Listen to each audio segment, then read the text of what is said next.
Um, I want to make a couple things clear to start with. Number one, um, I've added nonpartisan primaries in there because I want you to understand their role and why they're probably critical also, in addition to ranked choice voting.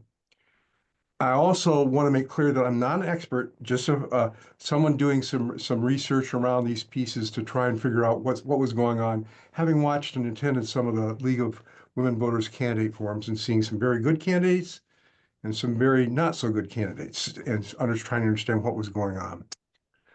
So my agenda for today is to cover what's the problem, what are nonpartisan primaries and ranked choice voting, how do this solve those problems, and although this is tied to the League of Women Voter, I think it's important for you to understand how these things empower voters and defend democracy, and then kind of give you a brief heads up on some of the things that I know about, which is probably not everything, about what's coming. So, what's the problem? I like this slide. Little kid talking to a math teacher. That's why no one likes math. It's a branding issue. Everything's a problem. Well, that's kind of how I feel about our election system right now, is that everything's a problem. Here are some of the problems, and this list is not even close to exhaustive. There's a substantial risk that the winner of one of our elections is someone that the majority actually opposes. Our legislature is dysfunctional. Safe districts disenfranchise a large percentage of Michigan voters. Less than 6% of 10% of voters select more than 70% of our legislature in the state. Partisan primaries eliminate candidates that the majority of people want, and they nominate candidates towards the end of the ideological spectrum who can't work together. And like I said, this is not all the problems. So let me go through some of these here. Substantial risk that the winner is not someone's majority. So kind of a picture here, this person wins under our plurality system, while these people may feel very differently, and there are actually more people there. Which Michigan, like most states in the country, all except for a handful, we use a plurality vote. It's also called first past the vote. Whoever has the most votes wins. So if you've only got two candidates, you do have a majority. But if you got three or more candidates, then you don't necessarily have a majority. And so in this example here, with three candidates, I've got one candidate with 34, 33, and 33%. Alpha wins. This is not a theoretical problem. It is in East Point, Michigan in 2019. And I need to move this over here so I can see it.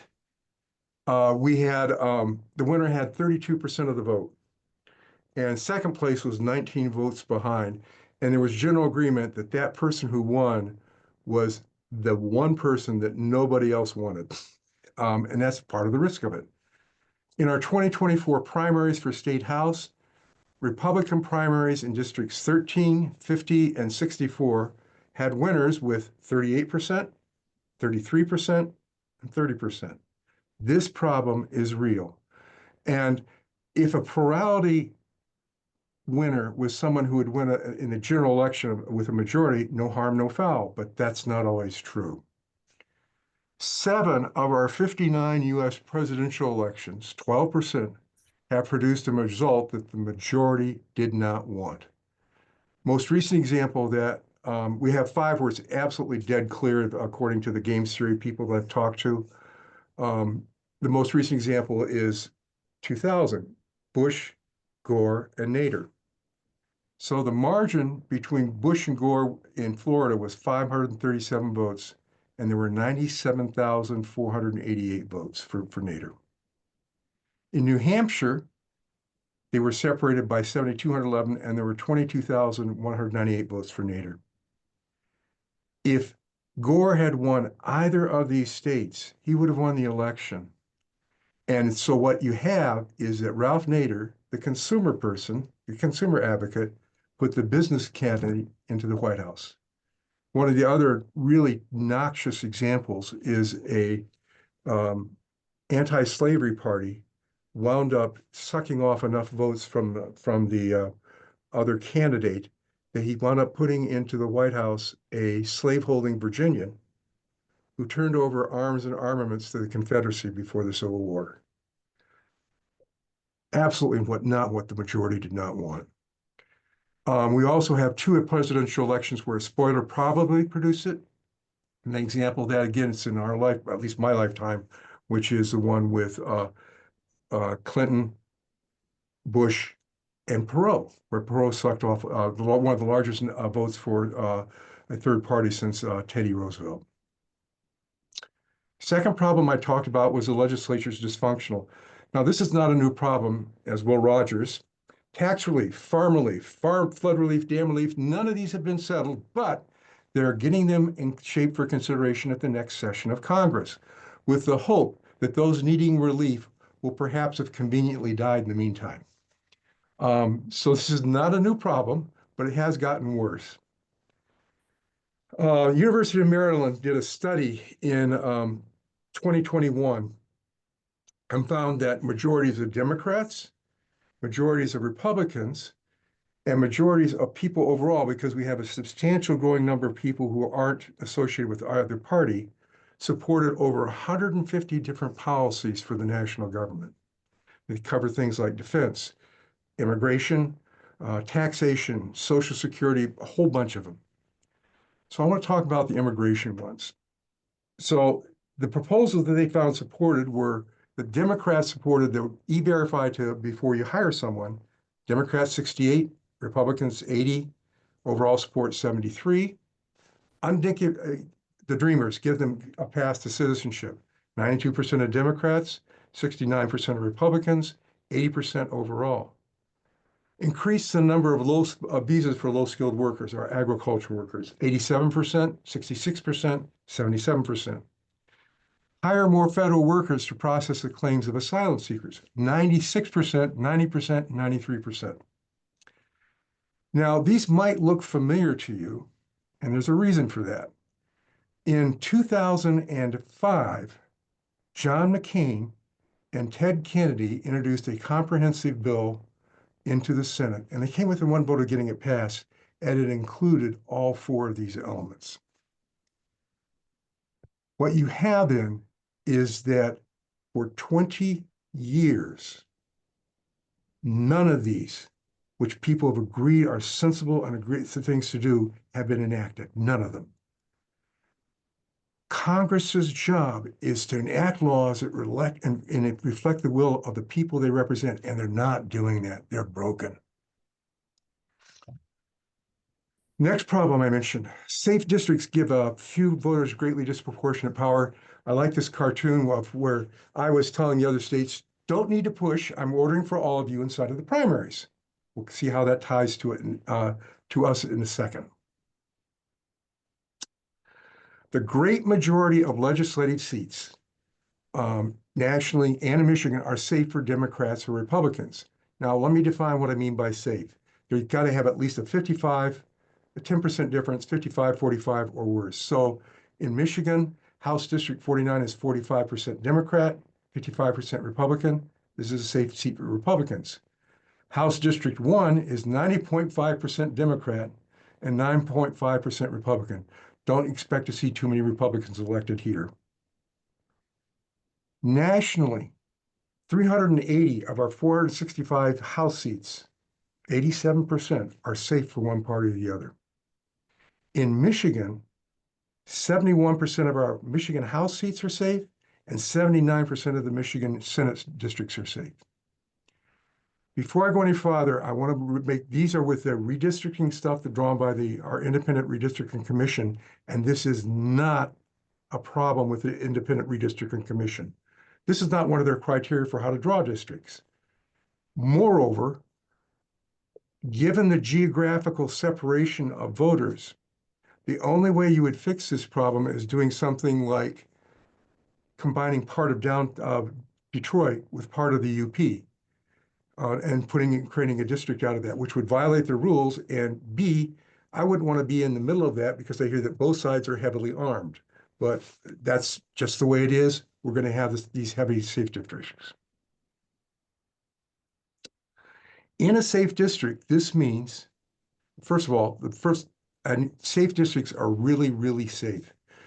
So I don't have the breakdowns from before because we only got the redistricting commission in 2024.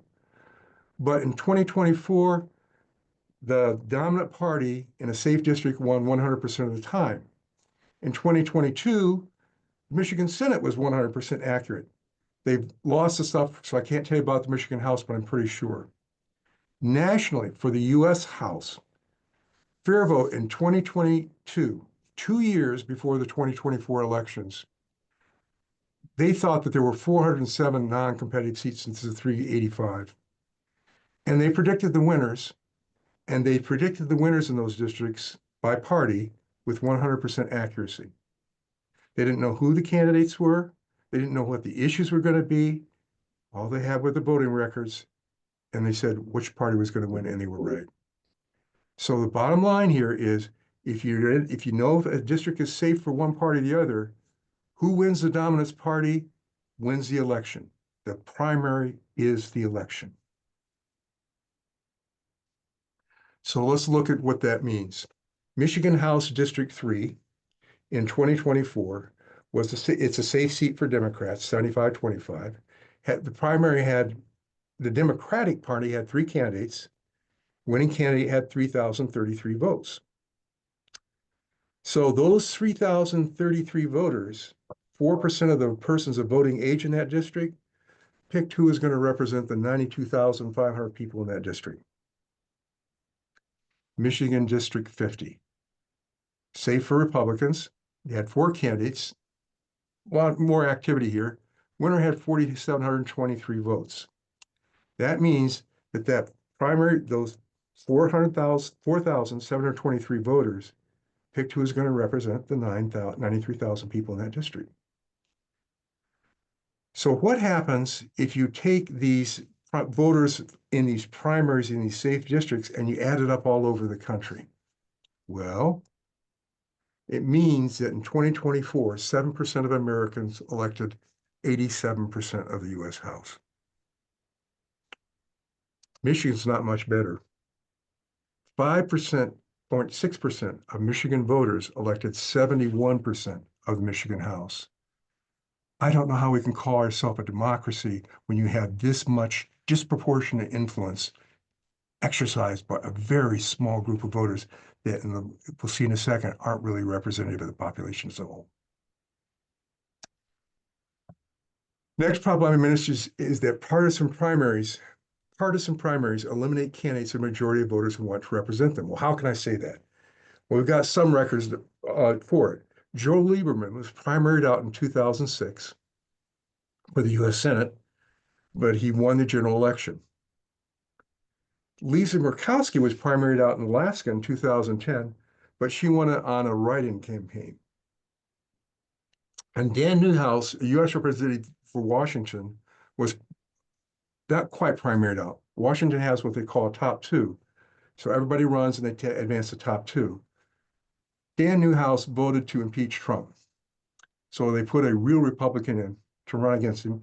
And the real Republican won the primary. First place, 33%. Newhouse was in second place with 23%. Been a partisan primary, he'd have been out, but because of Washington advancing the top 2 people to the final, he went on there and he won that general election by 6%.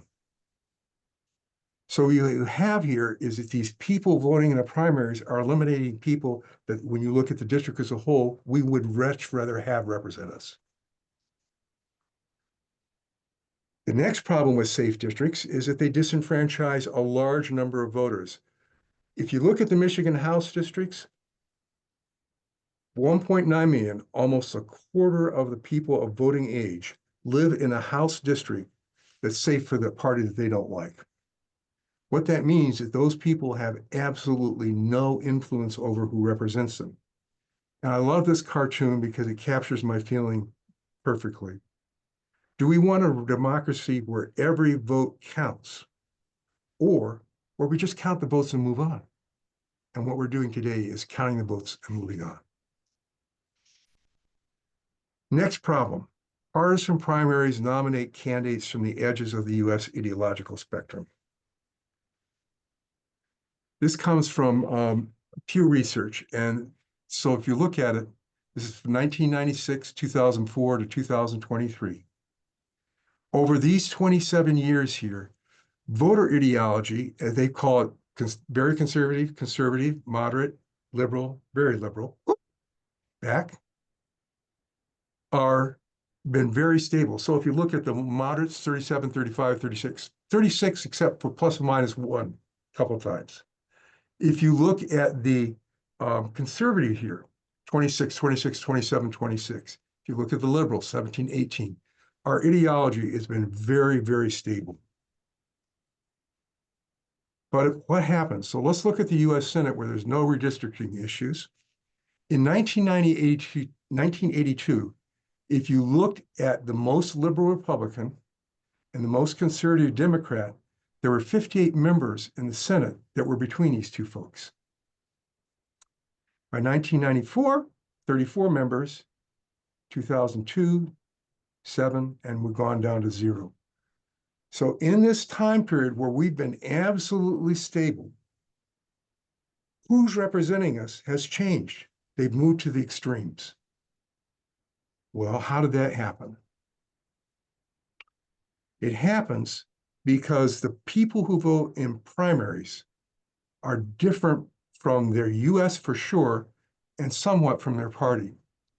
So if you look at the Democrats here, they are about 60% liberal in the primary. They're only 50% of the party, and they're only 26% of the population as a whole. The Republicans, if you add their conservative and very conservative together, it is 73% of the party right there, which is pretty close to the 69% of the party as a whole. So, but in the country as a whole, that represents 37% of the voters. But they're very vastly disproportionate. What this chart also explains is what primaried out means. If you're going to be a winner in a primary, you need to be close to the middle. And the reason is, if you're up here, you're going to lose these votes down here. You're going to get primaried out. That's what happened to Lieberman and Murkowski. Similarly, if you're down here, you're going to lose out because the candidate here, presumably if they position themselves appropriately, will be up here. So what this means is two things. A candidate from the middle of the country can't make it because it's not the middle of the primary. You're going to win if you're in the middle of the primary. So where does that middle of the primary map onto the country as a whole? Well, there it is. Democrats have 20% to the left and 80% to the right. Republican has 18% to the right and 82% to the left of them. This explains also, Barbara Quaid spoke to our league group last year. She's a former federal prosecutor and a U of M prof, written a book about disinformation. She said that both parties have moved to get out the base. That's their winning strategy. And the reason is someone from here has a real time connecting with someone in the middle. And when I look at this chart, I want to remind you of something that comes from John Adams' Thoughts on Government, 1776. The greatest care should be employed in constituting this representative assembly. It should be in miniature, an exact portrait of the people at large. It should think, feel, reason, and act like them. And I don't think our Congress thinks it's certainly not an exact portrait of us. And I don't think they think, feel, or reason or act like us.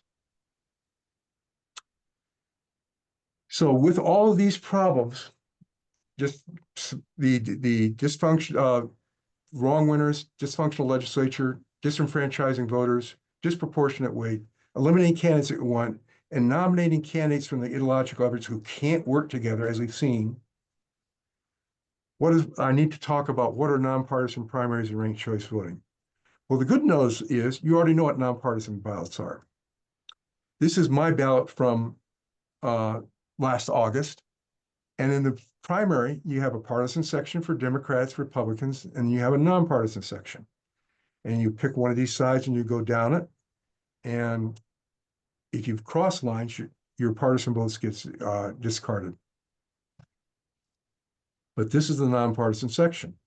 So all a nonpartisan ballot means is that everything's nonpartisan. So looking at what a primary ballot would look up, this is my crude mock-up. Last fall, when we were voting for senator, you'd had U.S. senator, one list. Who do you think is best? Representative Congress, one list, and all the other pieces. You just list the offices, and then for each office, list all the candidates.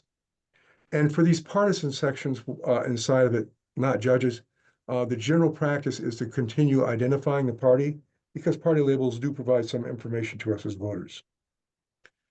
The second part of a nonpartisan primary is that instead of advancing one person, you advance more than one. So in California and Washington, who implemented this in the early 2000s, they advanced the top two people to the final vote, because that way they have a majority in the final vote. Alaska uses advances four and uses top four. The recommendation from some universities is five, two people from each of the major parties, and the hope is that a third party might slip through. Interesting story about how Alaska got to four. I got to talk to a person who helped get the stuff rolling in Alaska, which has a top four primary. He started off going for ranked choice voting, and it turned out that the chief of staff for the former governor of Alaska had started up a separate nonprofit to push for a nonpartisan ballot.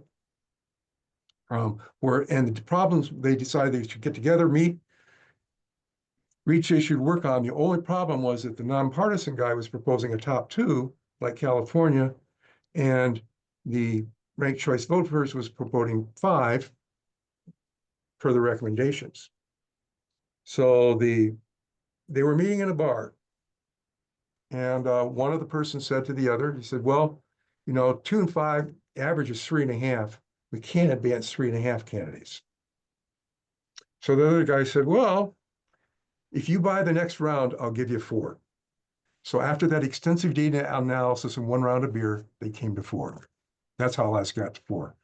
No magic to it. That's just it. So what did Alaska's ballot look like with this top 4? Well, after they got through their primaries, in the general election, they have this ballot that looks like this. Here are the top 4, and they leave room for a write-in. And then there's the bubbles over here that I'm going to show you a short clip that shows how to vote on it and how it's counted. Alaskans will use ranked choice.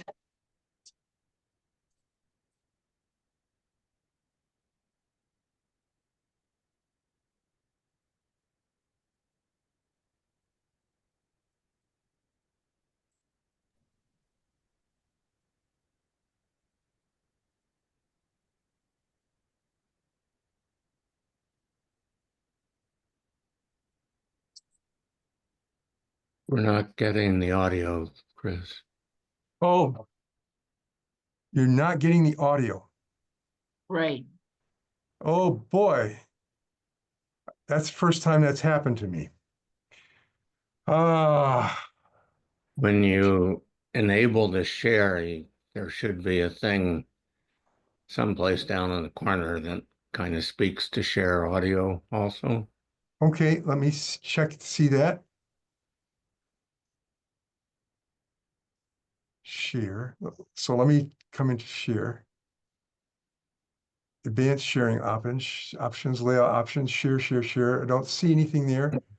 Let me just see advanced sharing options. At the very bottom, it might say share computer sound. Nope. Let me try that. Layouts and options. Nope. Share. Nope. So let me try and keep up with this.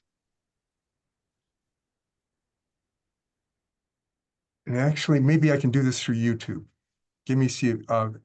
No, the YouTube would have the same problem if I play it. Because I'm just playing YouTube. Audio.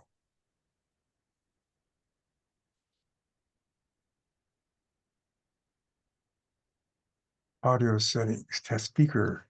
All right, so I'm going to back this up and I'm going to try and do it since you're not getting the sound. And I'm going to try and keep up with it as it goes through. All right. We're going to back up.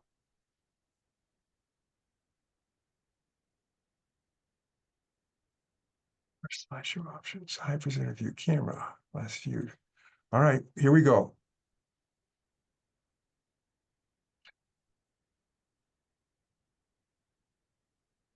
You're going to use ranked choice voting.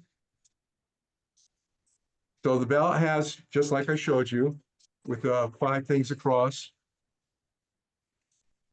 And you feel column 1, your most favorite, second choice, third choice, and fourth choice. You don't have to rank all of them. You mark only one in each row. When you finish it, you got they take all the ballots, combine them together, and they count the first choices. They get at least half, they win. They go to round 2 where they take off least votes, gets eliminated, they count it as choice down.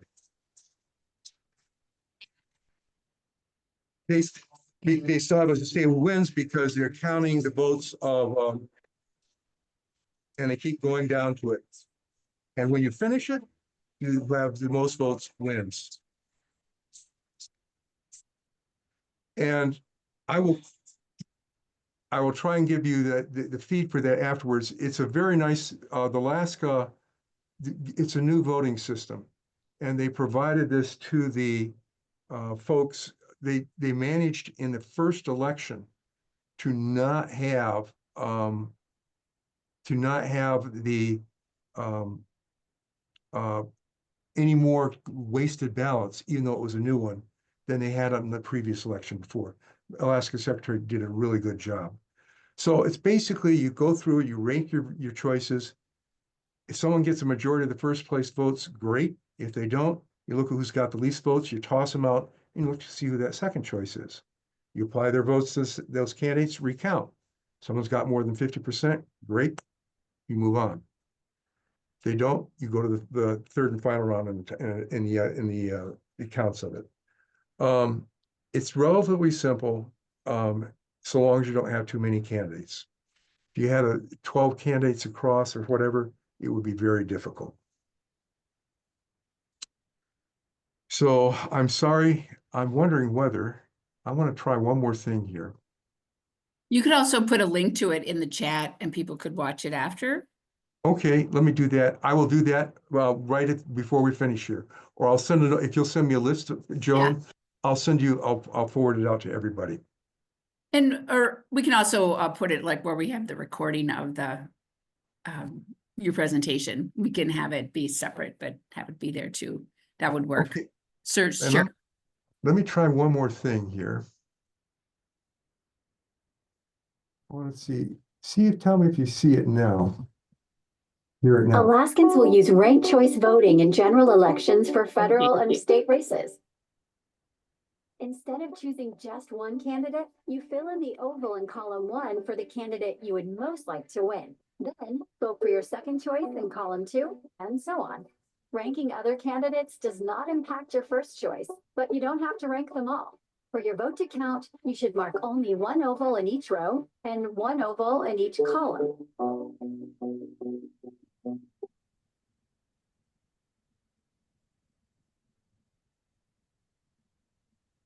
We take the ballots and count all the first choices. If a candidate gets at least half of the votes in round 1, they win. If this doesn't happen, we continue to round 2, and the candidate with the least first choice votes is eliminated. We count the voter's next remaining candidate choice instead of their choice for the eliminated candidate, meaning they still have a say in who wins. We repeat these steps in rounds until there are only 2 candidates left, and whoever has the most votes wins. That's how ranked choice voting works. Check out our website and follow us on social media to make sure you're ready to rank it up, Alaska. So it's Again, it's relatively simple. It's not what we've been doing before through most of all our lives, but it's relatively simple. Australia's been using this system for over a century now of where they rank the votes, the candidates. So the question is, you've got these two really simple things of nonpartisan primaries and ranked choice. Well, how do they solve the problems that I mentioned? First problem, minority winner. Well, it's solved because by definition, you got to have a majority to win. And that's it. I want to be real careful here about saying, I don't want you to think I'm saying that ranked choice voting is perfect, because it's not. There's a wonderful, the youngest Nobel Prize winner ever won it because he proved mathematically that no voting system meets 4 basic principles of fairness unless it's a one-person dictatorship. Democracy, a perfect system is not possible. But this is much better than what we have now. Disenfranchised voters. Well, I saw, if you remember that 1.9 million voters inside of the district, if your first place voter doesn't win, your vote gets moved up and they count your second place. You still have a voice in who represents you. So this person who started up the stuff in Alaska told me how he voted this last election, or not last election, but in 2020. He said, Chris, I'm a liberal Democrat. I don't like Lisa Murkowski. So I voted Democrat for my first choice. Said, but Lisa was a whole lot better than any of the other candidates. So she was my number 2 choice and she won. And that's what this power of this stuff is, that he, even though he didn't have, he still had a voice in who represented him. I asked him who he voted for after that, and he said no one else because none of them were worth it. That was just his attitude. But it does give people a voice. A small number of voters in primary pick the great majority of the legislature. Well, I solved that too, because you don't pick one winner, you pick multiple winners, and advance those to the general election where they have to face everybody instead of just the persons in a primary. There's also a side impact here that doesn't solve it, but I'm certainly appreciative of it, which is that there's a fair amount of evidence that even just a top 2 primary can increase the participation in the primary by about 6 percentage points. So we go from, 25, not from 25% to 31% or whatever. And it's interesting because those are generally people not, they're new people. So if you look at on the August primary between Washington, which is one of these states that uses a top 2 primary, in their primary, because it counts, 54, over half of Washington voters showed up for the primary, while we were at 31% in Michigan. 22, they dropped down to 40%. We dropped down to 27. 2024, they had 40% still, and we're down to 25%, 25.5%. So I solve it because I'm not going to let you pick the winner, and I'm going to have more people picking it. This is a really good thing. Partisan primaries eliminate candidates that the majority of the voters want. Well, that's solved because if you're advancing more than one candidate, it's really hard. You don't have to beat out just the one candidate. You have to make sure that they fall out of the number that qualifies. So, for example, Newhouse was beaten out, but he still advanced his primary because he was number 2. In a top 5 primary, it's even more difficult because if someone's got 20% or more vote of support from the voters, they're going to advance. And sometimes, quite frequently, if you're advancing 3 or more candidates, you will wind up advancing that person who was going to be primary out simply because there are fewer candidates than the number of slots. So Lisa Murkowski, if you were advancing 4 or more, would have been both advanced. We actually have an example of this in Michigan. In 2022, Peter Meyer, who was another one of the Republicans who voted to impeach Trump, was primaried out by a very small margin in the 3rd Congressional District. Had it been, and he'd won the election before, and they were running against the same Democrat again. So it's quite possible he would have won. And apparently the Democratic Party thought so too, because they spent $450,000 on the Republican primary boosting Meyer's opponent. They didn't want Meyer to win. They didn't want to have to face him in the general election. This is bad for democracy to have someone other than what the people want, majority want, to represent them. The problem, primaries here, we solved the problem about having the edges, because if you advance more candidates, just think about Murkowski, Lieberman, Newhouse, Meyer. In a general election, they were all would have added, did or would have added something to broaden the choices to us as voters come November. And that's a good thing also. Legislature dysfunction solved. This one's a little bit longer. There's a political theorist called Daniel Allen at Harvard. She's looking at democracy renovation, wrote a wonderful series in the Washington Post last year. And she views nonpartisan primaries as the first and most important change. And the reason is for two parts. She says, number one, if you're in a nonpartisan primary, you have to target everybody and not just the people who show up in the primary. So if you look at it, inside of it, and there's a wonderful documentary that I'll also that's run by about the East Point, Michigan, ran nonpartisan elections for the city council for 6 years under DOJ order. And they have a woman there who got elected to the council under both the old system and the new system. And she said what happened was, before ranked choice voting, she would drive up to the end of the block, she would pull out a sheet given to her by the party, and she would visit the houses on that seat that were like a street that were likely to vote for her. After the election, what she did was she pulled up to the end of the block and she visited every house on that street. And where the houses, where it was clear from the signage that she was not their first choice, she would say, I understand you're not your first choice, but let me talk to you about why I think I should be your second choice. In other words, conversations got started that never occurred in primaries. She was campaigning to the whole community. In Alaska, there's a wonderful story about the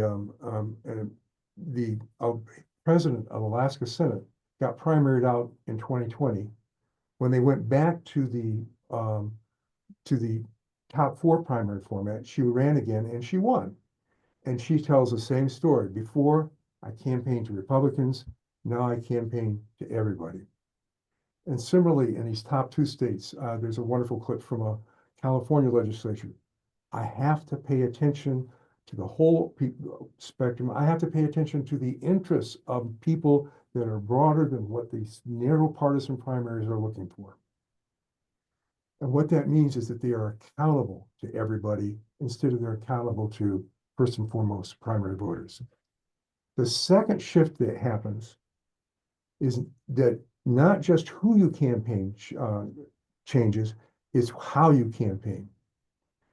If you're appealing to Democrats or Republicans only, and the extreme part of the party, it's real easy.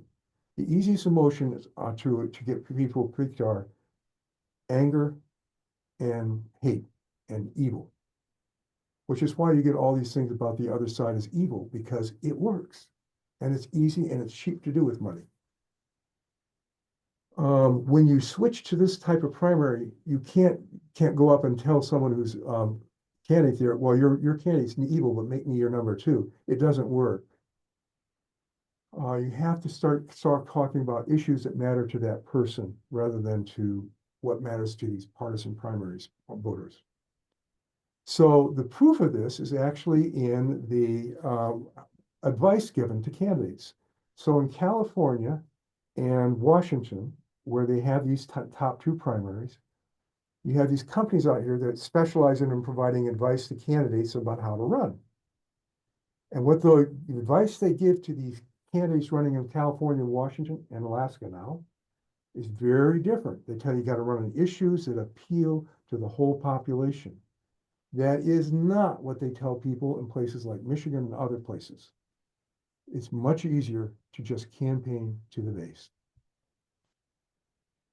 So the kind of final proof of this is Nebraska.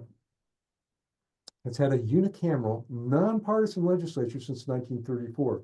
It's created by a Republican progressive who said in 1930 or 31 that if we continued on the current path, the primaries would start serving the interests only of the parties instead of the people as a whole. I thought it was a pretty good prediction. So the way they run, he didn't want to pay for two houses, so they have one house, and there's a single list of candidates for each of the house seats, and there's no party labels. You just have to vote on it. And they use a straight up, just a plurality win of it.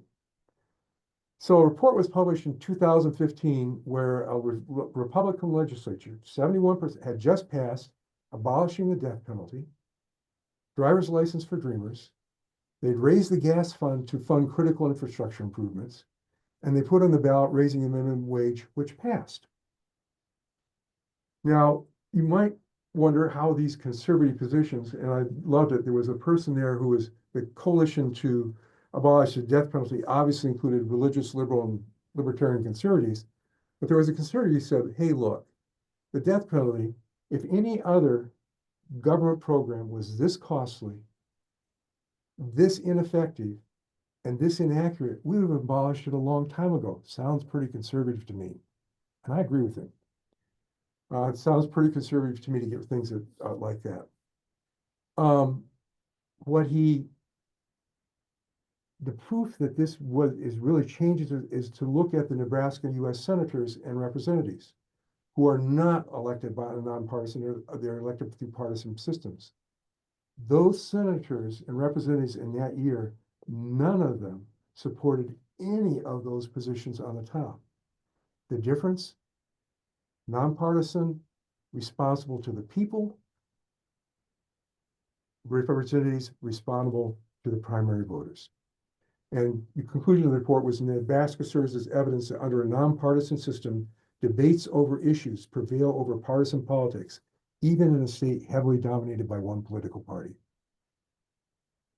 So I'd like to, if you just looking back at it, to think about this, this is empowering voters, these two combined things. Voters are able to vote. You don't have to do anything else. I get to pick who is the best candidate for an office. Get rid of those. I've frequently found myself sometimes wanting to vote on the other side. We also we voters select the candidates who will be in the general election rather than having the party say, well, you're going to pick from these two. And it also empowers voters to give all voters some say in who represents them. So if you think about that 24% of Michigan voters who live in districts where they have no voice, empowering them to give some voice would be the second largest expansion, percentage-wise, since we gave women the right to vote with the 19th Amendment, which I think was around 50%. It defends democracy. Democracy starts with majority rule. And nonpartisan primaries make candidates responsible to all voters. They increase the number of voters who select the candidates for the general election. It eliminates the disproportionate impact of the primary voters. It keeps on ballots candidates that the majority of us want. And because you're electing people who don't get tossed out for talking to the other side, you can make the legislature functional again. So what's up next is that Rank My Vote is a nonpartisan group that's trying to put a proposal on the 2026 ballot. I sort of know what it is, but they haven't just publicly announced it yet. There's more to come on that. They're still having some internal debates. The League of Women Voters, you don't care about, so I'm going to skip that. So that's basically the presentation, and I hope you understand that the two things are that the nonpartisan primaries are an important part of this. The final pitch I would want to make to you, so that you understand, is that ranked choice voting by itself, without the nonpartisan primaries, will have very little impact on Michigan. The reason I say that is if you look at the votes in Michigan from 1998 to 2024 for US President, US Senate, US Representative, Governor, Secretary of State, and Attorney General, here's what happens. You have one presidential election that might have changed. You have, inside the Senate, you have one that might have changed, and that's Alyssa Slotkin. I don't think it really would have won, because by the time you add the Greens to her, she is so close to going over, she would have won, but we'll call that one there. Inside of the US governor, every one of our governors has been elected by a majority. Inside of Secretary of State, everyone's been elected by a majority. Attorney General, there's one that arguably would have changed, because if you take the Green plus a Democrat, they would beat the Republican. That's Mike Cox in 2000, whatever it was. And there's one that we don't know what would happen. And of the 216 elections for the US House, there are 3 that weren't won by a majority. Changing 7 elections over 26 years would not have changed our government much. The numbers are similar for the House primary. So that would be the last part. Yes, ranked choice voting solves a problem, but it's probably not our biggest problem. So that's it. I'm willing to take any questions that they would do it. And I'm also going to ask the person who's taping this to cut out the one part, and so it looks better. So any questions?